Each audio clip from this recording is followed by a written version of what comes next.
ಏನಿವತ್ತು ಪ್ರಮುಖ ಪದಾಧಿಕಾರಿಗಳು ಮತ್ತೆ ವಾರ್ಡ್ ಅಧ್ಯಕ್ಷರುಗಳ ಏನೋ ಒಂದು ಈ ಸಭೆಯನ್ನ ಕರೆದಿದ್ದಾರೆ. ಈ ಒಂದು ಸಭೆಯಲ್ಲಿ ಉಪಸ್ಥಿತರಿರ್ತಕ್ಕಂಥ ವೇದಿಕೆಯ ಮುಂಭಾಗದಲ್ಲಿ ಬಹಳ ಜನ ಎಲ್ಲ ನಮ್ಮ ಮಹಿಳಾ ಮುಖಂಡರು, ಬಹಳ ಜನ ಎಲ್ಲ ನಮ್ಮ ಪಕ್ಷದ ಪ್ರಮುಖ ಮುಖಂಡರು ತಾವೇನಿದ್ದೀರಿ. ತಮಗೆ ಮೊದಲನೇದಾಗಿ ನಾನು ಪಕ್ಷದ ವತಿಯಿಂದ ಅಭಿನಂದನೆಯನ್ನು ಹೇಳ್ತಾ ಇದ್ದೀನಿ. ವೇದಿಕೆ ಮೇಲೆ ನಮ್ಮ ಪಕ್ಷದ ನಾಯಕರು, ಹಿರಿಯ ನಾಯಕರು ಬಾಗೇಗೌಡರವ್ರನ್ನ ನಿನ್ನೆ ನಾವು ಗ್ರೇಟರ್ ಬೆಂಗಳೂರಿನ 5 ವಿಭಾಗ ಕೂಡ ಹಿರಿಯ ಉಪಾಧ್ಯಕ್ಷರಾಗಿ ಅವ್ರನ್ನ ನೇಮಕ ಮಾಡಿದ್ದೀವಿ. ಅವರಿಗೆ ಮೊದಲನೇದಾಗಿ ನನ್ನ ಪಕ್ಷದ ವತಿಯಿಂದ ಅಭಿನಂದನೆ ಮತ್ತೆ ಹೇಳಿ, ಬಹಳ ಹಿರಿಯರಿದ್ದಾರೆ ಇಲ್ಲಿ. ಅವರು ಚುನಾವಣೆಗೆ ಸ್ಪರ್ಧೆ ಮಾಡಿ ಏನು ಹಿನ್ನಡೆ ಆಗಿದೆ, ಆದರೂ ಸಹ ಬಹಳ ಪ್ರಾಮಾಣಿಕವಾಗಿ ಪಕ್ಷಕ್ಕೆ ಶಕ್ತಿ ತುಂಬುವಂತ ಕೆಲಸವನ್ನ ಬಾಗೇಗೌಡರವರು ಮಾಡ್ಕೊಂಡು ಬಂದಿದ್ದಾರೆ. ಅವ್ರ ಮಾರ್ಗದರ್ಶನ ಸದಾ ಕಾಲ ನಮ್ಗೆಲ್ಲ ಇರಲಿ. ಬಹಳ ಹಿರಿಯರಿದ್ದಾರೆ ಅವರು. ಅದೇ ರೀತಿ ನನ್ನ ಇನ್ನೊಬ್ಬ ಆತ್ಮೀಯ ಸ್ನೇಹಿತರು, ಪಶ್ಚಿಮ ವಿಭಾಗದ ಅಧ್ಯಕ್ಷರು, ಮಾಜಿ ಬೃಹತ್ ಬೆಂಗಳೂರು ಮಾನವ ಪಾಲಿಕೆ ವಿರೋಧ ಪಕ್ಷದ ನಾಯಕರು, ಜಿಬಿ ಅಧ್ಯಕ್ಷರು ಆಗಿರ್ತಕ್ಕಂಥ ತಿಮ್ಮೇಗೌಡರವರು.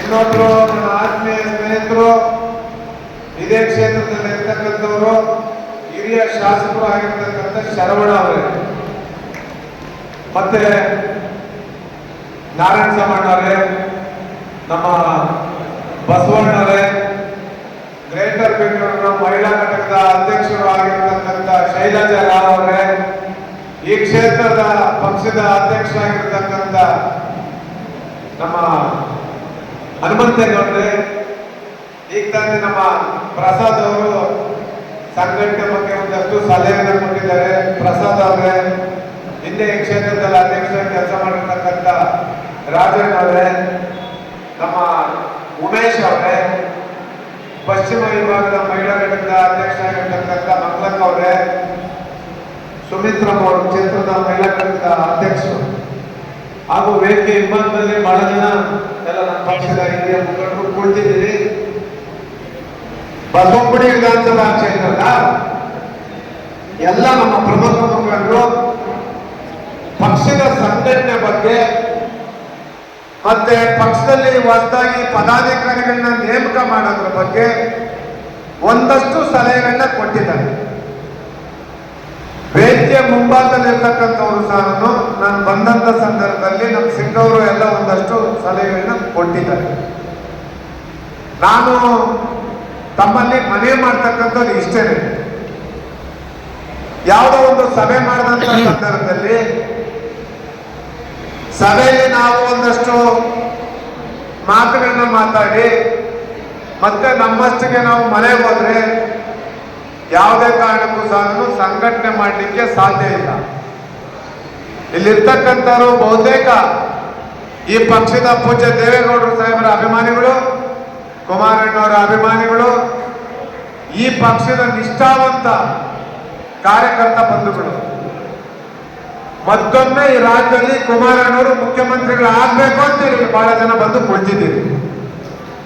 ಆದ್ರೆ ಕುಮಾರಣ್ಣವ್ರನ್ನ ಬರೀ ನಾವು ಮುಖ್ಯಮಂತ್ರಿ ಮಾಡಬೇಕು, ಮುಖ್ಯಮಂತ್ರಿ ಆಗ್ಬೇಕು ಅಂತ ನಾವು ಬರೀ ಹೇಳಿದ್ರೆ ಕುಮಾರಣ್ಣವ್ರನ್ನ ನಾವು ಮುಖ್ಯಮಂತ್ರಿ ಮಾಡಲಿಕ್ಕೆ ಆಗೋದಿಲ್ಲ. ಯಾಕೆ ಅಂತಂದ್ರೆ ನಾನು ಪ್ರತಿ ಬಾರಿ ಸಹ ಮನವಿ ಮಾಡ್ತೀನಿ, ದಿನದ 24 ಗಂಟೆಗಳು ತಾವೇನೋ ಪಕ್ಷದ ಕೆಲಸ ಮಾಡಿ ಅಂತ ನಾವು ಯಾರು ನಿಮ್ಗೆ ಹೇಳೋದಿಲ್ಲ. ವೇದಿಕೆ ಮೇಲೆ ಕುಳಿತಿರ್ತಕ್ಕಂಥ ನಮ್ಮ ಪಕ್ಷದ ಎಲ್ಲ ಪ್ರಮುಖ ನಾಯಕರುಗಳ ಹಾದಿಯಾಗಿ ನಮ್ಮ ಮನವಿ, ದಿನದಲ್ಲಿ 1 ಗಂಟೆಗಳ ಕಾಲ ಪಕ್ಷದ ಸಂಘಟನೆಗೆ ಹೆಚ್ಚು ಒತ್ತು ಕೊಟ್ಟು ಶಕ್ತಿ ತುಂಬುವಂತ ಕೆಲಸ ಮಾಡಿದ್ರೆ ಮಾತ್ರ ಈ ರಾಜ್ಯದಲ್ಲಿ ಮತ್ತೊಮ್ಮೆ ಕುಮಾರಣ್ಣವರು ಮುಖ್ಯಮಂತ್ರಿ ಆಗ್ತಾರೆ.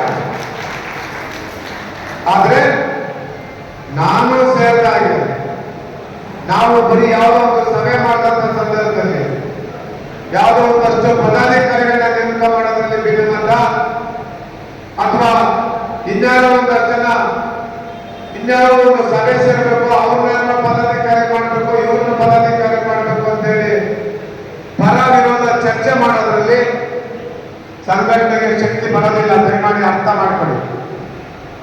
ನಾನು ಇಲ್ಲಿರ್ತಕ್ಕಂಥ ಎಲ್ಲ ನಮ್ಮ ಪಕ್ಷದ ನಾಯಕರನ್ನ ನನ್ನ ಮನವಿ ಇಷ್ಟನೇ, ಯಾರು ನಿಜವಾಗಲೂ ಪ್ರಾಮಾಣಿಕರು, ಪ್ರಾಮಾಣಿಕತೆಯಿಂದ ಈ ಪಕ್ಷಕ್ಕೆ ನಿಷ್ಠೆಯಿಂದ ಪಕ್ಷದ ಸಂಘಟನೆಗೆ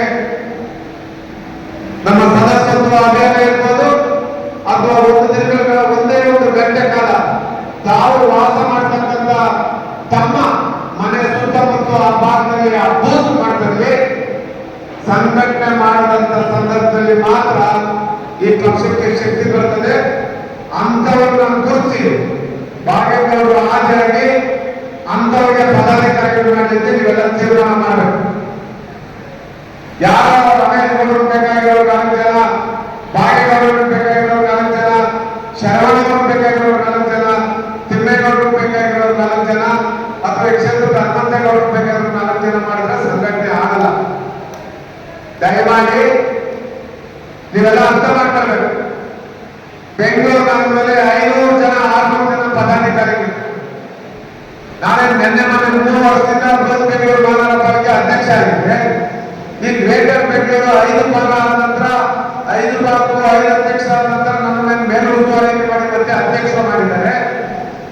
ನಾನು ನಿನ್ನೆ ಕೇಳ್ತಿದ್ದೆ ನನ್ನ ಚರ್ಮನವರು, ಬೆಂಗಳೂರು ನಗರದಲ್ಲಿ ಗ್ರೇಟರ್ ಬೆಂಗಳೂರಿಗೆ ಯಾರಾದ್ರೂ ಮಾಡ್ಬೇಕಂತೇಳಿ ನಾನು ಕೆಲವರು ಮನೆ ಕೇಳ್ತಾ ಇದ್ದೆ. ಹೇಳ್ತೀನಿ ಅಂತ ಹೇಳಿದ್ರು. ಕುಮಾರಣ್ಣ ಹತ್ರ ಒಂದು ಪಟ್ಟಿ ಇಟ್ಟೆ, ಯಾರು ಹಿರಿಯರಿದ್ದಾರೆ ಅದರಲ್ಲಿ ಭಾಗ್ಯಗೌಡರನ್ನ ಫಸ್ಟ್ ಲಿಸ್ಟ್ ಅಲ್ಲಿ ಅವರೇ ಮೇಲೆ ಮಾಡಿದ್ದೀವಿ. ಕುಮಾರಣ್ಣವರು ಆ ಒಂದು ಪಟ್ಟಿಗೆ ನೋಡಿ ಬಹಳ ಖುಷಿ ಪಟ್ಟರು.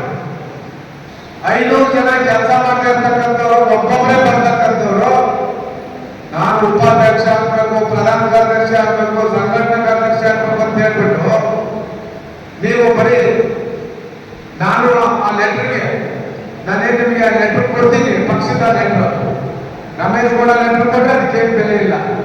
ಈ ಒಂದು ಪಕ್ಷ ಈ ರಾಜ್ಯದಲ್ಲಿ 2 ರಾಷ್ಟ್ರೀಯ ಪಕ್ಷ, 2 ರಾಷ್ಟ್ರೀಯ ಪಕ್ಷಗಳ ಮಧ್ಯೆ ಒಂದು ಪ್ರಾದೇಶಿಕ ಪಕ್ಷ, ಅದು ನಮ್ಮ ಹೆಮ್ಮೆ, ನಮ್ಮ ಜೆಡಿಎಸ್ ಪಕ್ಷ. ಈ ಪ್ರಾದೇಶಿಕ ಪಕ್ಷಕ್ಕೆ ಪೂಜ್ಯ ದೇವೇಗೌಡರು ಸೇರತಕ್ಕಂಥ ಈ ಒಂದು ಪಕ್ಷ ಇವತ್ತು ಸುದೀರ್ಘವಾಗಿ 25 ವರ್ಷಗಳ ರಾಜಕಾರಣವನ್ನು ಮಾಡ್ಕೊಂಡು ಬಂದಿದ್ದಾರೆ. ಈ ಒಂದು ಪ್ರಾದೇಶಿಕ ಪಕ್ಷ ಈ ದೇಶಕ್ಕೆ ಪ್ರಧಾನಿಯನ್ನು ಕೊಟ್ಟಿರ್ತಕ್ಕಂಥ ಒಂದು ಪಕ್ಷ, ಹಲವಾರು ಜನ ಮುಖ್ಯಮಂತ್ರಿಗಳು ಕೊಟ್ಟಿರ್ತಕ್ಕಂಥ ಈ ಪಕ್ಷ ಇವತ್ತು ಬೆಂಗಳೂರು ನಗರದಲ್ಲಿ ಈ ಏನು ಗ್ರೇಟರ್ ಬೆಂಗಳೂರು ಆಗಿದೆ, ಈ ಗ್ರೇಟರ್ ಬೆಂಗಳೂರಿನಲ್ಲಿ ಇವತ್ತು 5 ಭಾಗ ಆಗಿದೆ.